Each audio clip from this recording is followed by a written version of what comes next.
work, boys, keep working. That's it, keep going. Keep the voice up. It's a steamy, humid evening in Darwin where the Wanderers Football Club are training.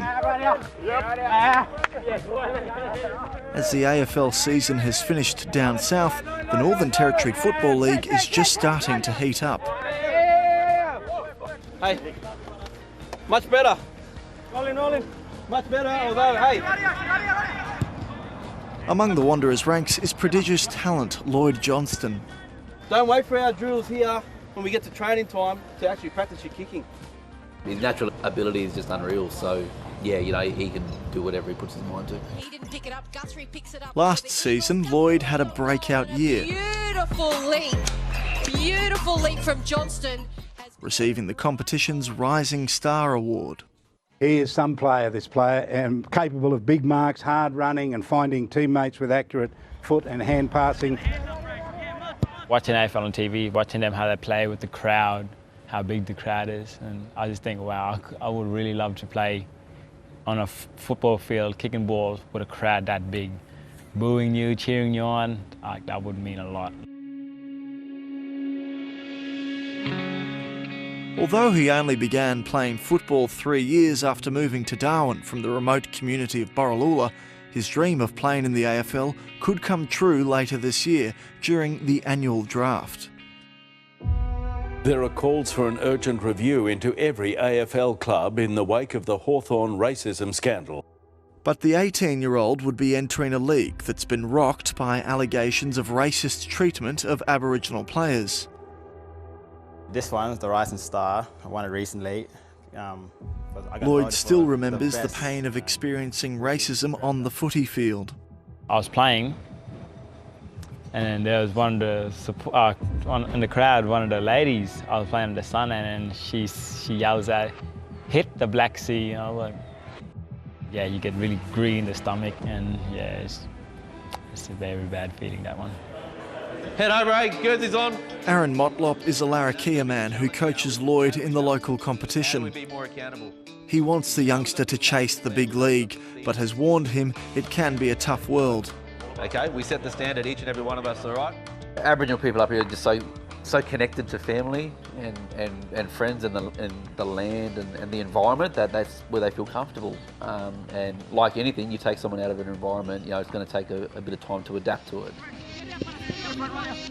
An AFL Players Association survey released last week reported almost a third of Aboriginal players and players of colour experienced racism. Less than a fifth of the players who complained about racism thought the incident was dealt with properly. The Northern Territory League has also had issues with racial vilification of Aboriginal players. It was very disturbing to be able to have to deal with that along with everything else.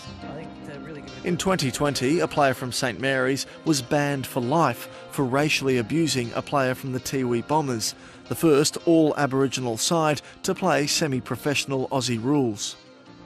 I sort of applaud the league, but also for people to put their hand up and say that's not right. Because if we want to make our game better and also our community better, we've got to be able to have that respect for each other.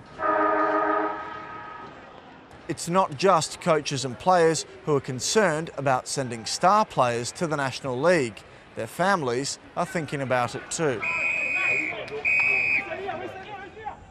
Eileen Cummings' grandson, Malcolm Roses Jr., has already made the jump to the big leagues at the Gold Coast Suns.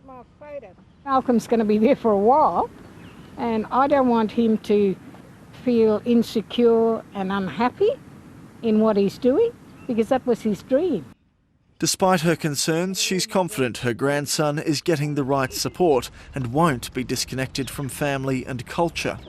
When his father and his cousin died, he was allowed to come home for those funerals, and he was allowed to go back to Bullman to see his grandparents, my brothers, who taught him from a very early age.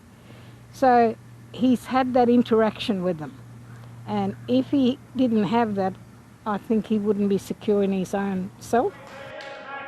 Eileen says the consequences of racist behaviour could be far-reaching. Some of them may decide not to play.